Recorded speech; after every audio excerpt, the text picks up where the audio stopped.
राज्यभरातील कांदा उत्पादकांसाठी अत्यंत महत्त्वाची बातमी असणार आहे। कांदा उत्पादक शेतकऱ्यांसाठी राज्य सरकारच्या वतीने एक अत्यंत महत्त्वाचा GR अथवा शासन निर्णय आला आहे आणि या शासन निर्णयामुळे आता कांदा उत्पादक शेतकऱ्यांना दिलासा मिळणार का असा प्रश्न उपस्थित राहत आहे। आपण पाहिलं की मागील काही दिवसांपासून कांद्याचे दर प्रचंड प्रमाणामध्ये पडलेले आहेत आणि शेतकरी मोठ्या प्रमाणावर अडचणीमध्ये आहे।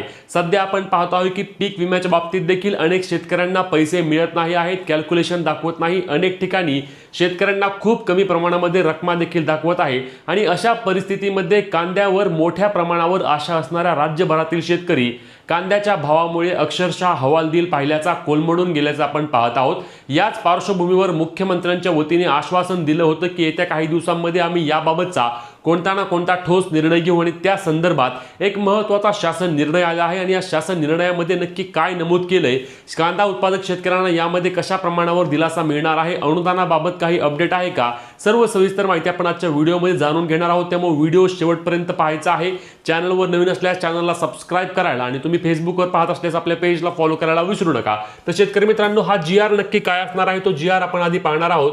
तर चला हा GR आपण आधी पाहूया। तर या GR मध्ये बघा काय माहिती सांगितली आहे। तर हा GR कधीच असणार आहे, तर हा GR आलेला आहे आपण पाहिलं की काल म्हणजेच की दिनांक 23 एप्रिल 2026 रोजी आणि या GR मध्ये नमूद केल्यानुसार कांदा बाजार भावातील घसरण व कांद्याबाबत सर्वंकष तातडीच्या व दीर्घकालीन उपाययोजना यासाठी सचिवस्तरीय समिती गठीत करण्याबाबतचा हा महत्त्वाचा GR असणार आहे। आता या GR मध्ये काय माहिती सांगितली तर बघा, महाराष्ट्र राज्याचा विचार करता कांदा पिकवणाऱ्या राज्यांपैकी क्षेत्र व उत्पादनाच्या बाबतीत महाराष्ट्र हा सर्वाधिक अग्रेसर आहे। आपण पाहिले की महाराष्ट्र राज्यात कांद्याचे उत्पादन हे मोठ्या प्रमाणावर होत असते। यामध्ये जिल्ह्यांबाबत बोलायचे झाल्यास यामध्ये नाशिक आहे, पुणे आहे, अहिल्यानगर आहे, सोलापूर आहे, सातारा आहे, जळगाव आणि धुळे हे जिल्हे कांदा उत्पादनात आघाडीवर आहेत आणि देशातील एकूण उत्पादनाच्या म्हणजे जेवढा देशातील कांदा उत्पादक होतो त्यापैकी 40 ते 50% उत्पादन महाराष्ट्रात घेण्यात येते। महाराष्ट्र राज्य उत्पादनात अग्रेसर असूनही कांदा उत्पादक शेतकऱ्यांना अनेक आव्हानांचा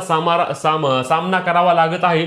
यामध्ये कांद्याच्या दरातील घसरण असेल, साठवणुकीबाबतच्या समस्या असतील, पायाभूत सुविधांचा अभाव, केंद्र शासनाचे कांदा निर्यात बाबतीचे समावेश होतो। आता त्या अनुषंगाने सविस्तर चर्चा करण्यासाठी विधान भवन मुंबई येथे माननीय मुख्यमंत्री महोदयांच्या अध्यक्षतेखाली दिनांक 25/3/2026 रोजी विधान भवन मुंबई येथे कांदा आढावा बैठक करण्यात आली होती। या बैठकीमध्ये निर्णयानुसार काय सांगितलं तर राज्यातील कांदा उत्पादक शेतकरी तातडीच्या व दीर्घकालीन उपाययोजना सुचविण्यासाठी एक समिती गठीत केली आहे। म्हणजे लक्षात घ्या या समितीमध्ये काय काय असणार आहे, तर या समितीमध्ये महत्त्वाच्या बाबींवर निर्णय घेतला जाणार आहे। त्या निर्णयामध्ये कांदा दर घसरणीच्या परिस्थितीची कारणे म्हणजे कोणकोणत्या कारणामुळे कांद्याचे दर एवढ्या मोठ्या प्रमाणामध्ये पडलेले आहेत, त्यासोबत कांदा दर घसरणी संदर्भात करावयाची तातडीची उपाययोजना, कोणती उपाययोजना करायला हवी लगेच जेणेकरून शेतकऱ्यांना दिलासा मिळणार आहे, त्यासोबत कांदा निर्यातीसाठी विविध उपाययोजना, निर्यात कशा पद्धतीने केली पाहिजे जेणेकरून शेतकऱ्यांना कुठल्याही प्रकारे निर्यात करताना अडचण येणार नाही आणि निर्यात होत असल्याने शेतकऱ्यांना भाव देखील चांगल्या प्रमाणामध्ये मिळतील। त्यानंतर कांदा पिकाबाबत करावयाच्या दीर्घकालीन उपाययोजना आणि प्रामुख्याने दीर्घकालीन उपाययोजना अहवालामध्ये क्रॉप डिव्हर्सिफिकेशन संदर्भात राबवायची योजना आणि ह्या सदर समितीचा अहवाल अंतिम मान्यतेपर्यंत यांना या ठिकाणी समिती गठीत करून ही समिती आता कांदा उत्पादक शेतकऱ्यांना मोठ्या प्रमाणावर दिलासा देऊ शकतं का हे पाहावे लागणार आहे। परंतु यामध्ये अनेक शेतकऱ्यांची मागणी आहे की यासाठी अनुदान अथवा हमीभाव होणं अत्यंत गरजेचं होतं, परंतु या संदर्भात अनुदानाबाबतचा कोणताही निर्णय अद्याप झाला नाही। आता कांदा उत्पादक शेतकऱ्यांना कशा पद्धतीने सरकार दिलासा देईल ते देखील आपण पुढे पाहणार आहोत। त्यामुळे आपल्या चॅनलला सबस्क्राइब करून ठेवा, कारण पुढील सर्व अपडेट तुम्हाला आपल्या चॅनलवर आणि पेजवर मिळणार आहेत। या संदर्भात तुमचे जे काही प्रश्न असतील किंवा ज्या काही प्रतिक्रिया असतील त्या देखील कमेंटच्या माध्यमातून नक्की कळवा। व्हिडिओ शेअर करून अपडेटसाठी आपल्या पेजला फॉलो आणि चॅनलला सबस्क्राइब करा।